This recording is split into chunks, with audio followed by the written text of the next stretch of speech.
Welcome to Bed Crime Stories podcast. I'm your host, T, and if true crime is your jam, and like me, you enjoy delving into unsolved cases, trying to figure out who done it, please consider subscribing. Also, if you enjoy my videos, please hit that like button. I first heard Don Wells' use of the vernacular "got gone" when referring to Summer's disappearance, and it struck me as odd. I'm not from the South and had never heard anyone say that. In fact, my first YouTube video was about the wording "got gone." So when I heard Don Wells' former neighbor, Andy Bernard, use that same terminology on his first live YouTube show on his own channel, it definitely jumped out at me. Someone else who noticed that wording was Chris McDonough of The Interview Room. He brought that up in his live this past Sunday, mentioning how Andy Bernard used "got gone" just as Don Wells did. McDonough then went on to describe who he believes are four persons of interest in the case. He named Candace, Grandis, and Don Wells. The fourth person of interest's name was not shared.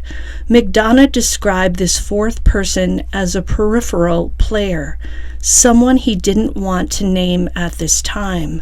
McDonough also stated in his live that he believes that Allie Harris's son, H, was being 80% truthful when he was interviewed.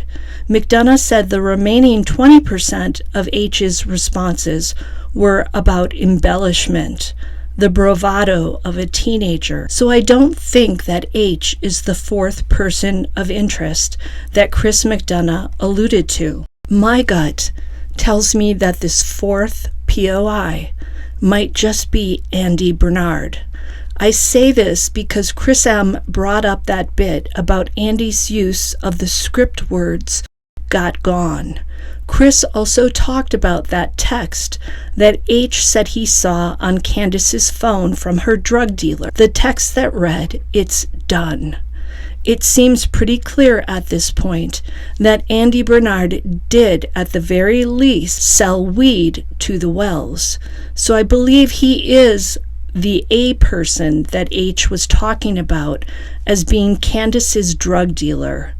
Now, my gut may also be reacting to Andy's ex, Jody Sue Brown, and her claims that Bernard sold drugs to Candace and some children over at 110 Ben Hill Road.